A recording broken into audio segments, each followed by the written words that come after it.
Hello again, everybody. Welcome back to the Rantin Review Pro Wrestling. We're talking about World Wrestling Entertainment's Elimination Chamber 2023, a fairly big event, probably the biggest Elimination Chamber ever. I guess it would be fair enough to say. We're going to talk about what happened, did the right guy win the main event, and all kinds of stuff like that. But before we get into that, I want to remind you guys I have other channels. On the gaming channel, we just finished up with our Let's Play of The Devil in Me, the latest Dark Pictures anthology game, and boy, that was fun.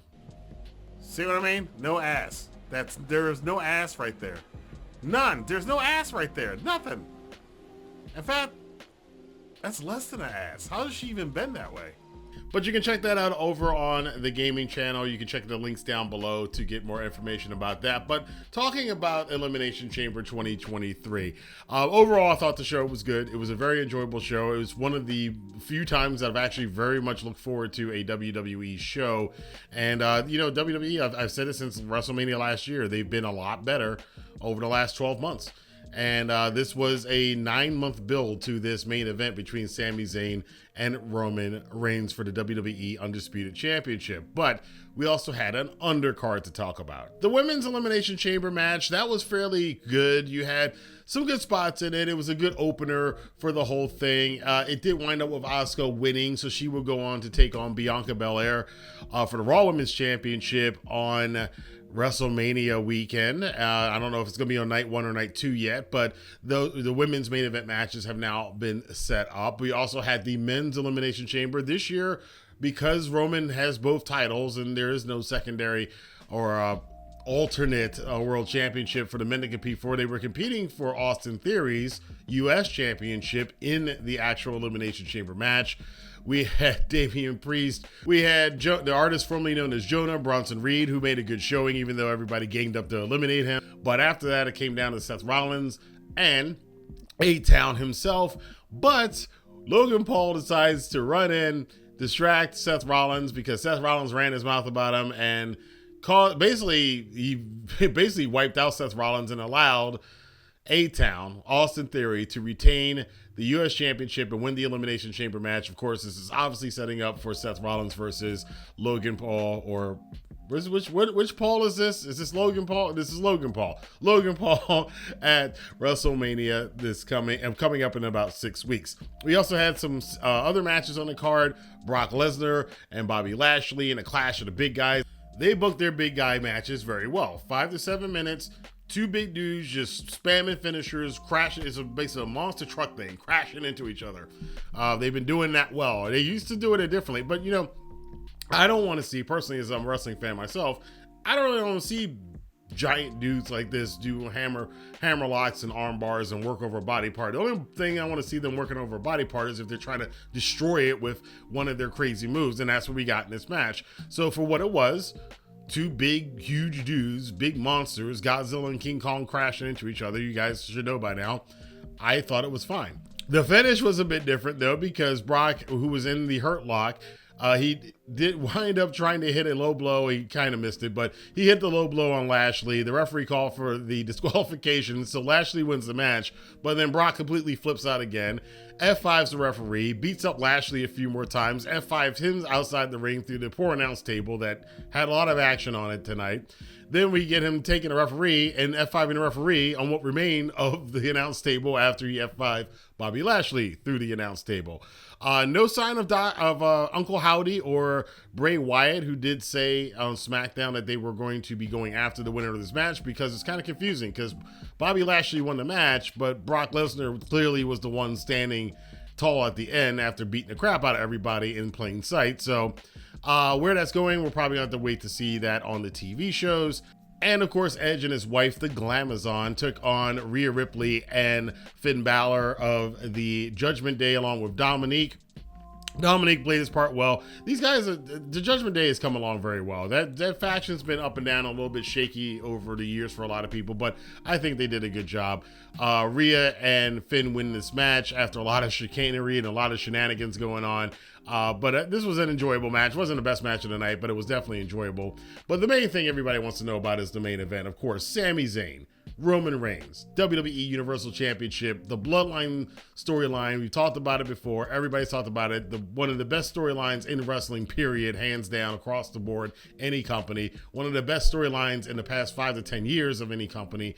And this was kind of the blow off in a lot of ways. Sammy was finally going to face Roman, and the crowd in Montreal was so into this. I mean, Sammy, and this is probably something that, quietly, Sammy's not going to gloat about this. Kevin Owens might, but a lot of people talked about how guys like, Jim Cornette and Vince Russo said that Sami Zayn and Kevin Owens couldn't draw, whatever. Sami Zayn has been drawing some of the biggest ratings for WWE in years. So that all, once again, it's been just disproven. Negativity never, I don't deal with people who are just negative for the sake of being negative. It's just, you're just being assholes. And then people, it's also motivation for people to prove you wrong. And Sami Zayn has proven everybody wrong. Those of us who were fans of his back in the NXT days, 8-9 years ago, when he did the whole Road to Redemption thing at NXT, at that time, we saw him and said, that guy really gets it with the sympathy babyface thing. And we saw it again here with him. The biggest babyface in the world against Roman Reigns, who has grown into his role. We've said it time and time again. He is finally the wrestler that they thought he was 6, 7, 8 years ago. He's finally growing into that over the last couple of years. This was amazing. Sammy's wife is at ringside. Roman's talking crap to him. That added another layer to it. The first 5 minutes of this match, they don't even touch, and because the crowd is just chanting and so loud and vocal and just so much into this match. The match ran about 30 minutes or so. There was about 25 minutes of wrestling in it. Some pretty good stuff here. Sammy and Roman are pretty damn good in the ring. They told a great story, babyface versus cocky heel. And Roman, did his part well. He put Sammy over in a lot of spots, made him look good in a lot of spots. Sammy made Roman look like a beast, putting him over in that way in a lot of spots. But then, of course, we got near the end of the match and all the shenanigans started happening. So we have Jimmy Uso coming out, and he's trying to knock out Sami Zayn because, of course, we got 2 ref bumps in this match. That didn't work out so well. So then, we get a couple other run-ins in this match. Jey Uso shows up out of nowhere when Roman's about to hit Sammy with the chair as payback for the Royal Rumble. And we get the same Royal Rumble spot here, this time with Jey. Roman hands Jey the chair and says, smash him. Smash Sami Zayn, right? Jay's conflicted. He doesn't want anything to do with any of this stuff. He just wants it to stop, and he doesn't hit Sammy. And then we think he might be hitting Roman, and it's still the will he, won't he with Jey Uso right now. He didn't hit Roman. Roman's like, man, you're wasting my time. Took the chair away from him, and that's when things went awry. Sammy gets up, tries to spear Roman, but accidentally spears Jey instead. Roman then gets the chair and proceeds to beat the living crap out of Sami Zayn. That leads to the eventual pinfall. Roman gets the 3 count on Sami Zayn, retains the championship, and you could hear a pin drop in that arena in Montreal. The fans who have been loud and vocal for 24 hours over Sami Zayn, it all just died away in that moment. It was like a balloon had just deflated completely with that crowd. They did get a little bit of it back with Kevin Owens coming back, but even the crowd shots they showed, even with the Kevin Owens running at the end when he beat up Roman and he beat up Jimmy, and then even Paul Heyman tried to get into it and took a horrible stunner, but it's Paul Heyman, he's not athletic. The crowd, so they show people in the crowd who were just over it. They were mad. They were angry. There is a beautiful spot where Roman's in one corner, Sammy's in the other, and Kevin Owens is in the middle. And he kind of looks over his shoulder at Sammy and just casually steps out the way and lets Sammy hit the haluva kick on Roman. But it's too little, too late. Roman's already won the match, goes back. He's still the champion going to Mania. And Sami Zayn looks a bit dejected. Kevin Owens looks a bit, Kevin Owens-y. And Sammy waves to the crowd, and that's it. And the fact that they showed his wife, by the way, had an interview earlier the week that I saw after the show that was just amazing. His wife is great. His kid is great. I loved having him there. But as I was watching that, I was like, they keep showing his wife. He's got to win. He's got to win. I don't want to see her disappointed after all of that.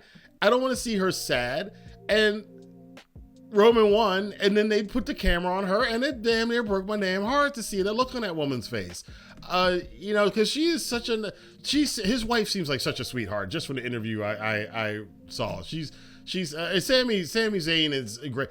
These are just good people, and you want to see good things happen to good people. And it was a big letdown that Sami didn't win. And now, of course, most of us expected that Sami wasn't going to win because the main event's supposed to be Cody against Roman for the Universal Championship. Cody's going to be the one to end the historic modern day title reign of over 1,000 days at that point of Roman Reigns and at WrestleMania. And we all know that.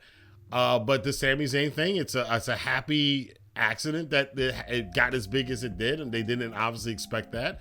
But I did think that maybe this was a time to call on Audible and say, hey, you know what? This is probably the time to get Sami Zayn to win it. And it was the time.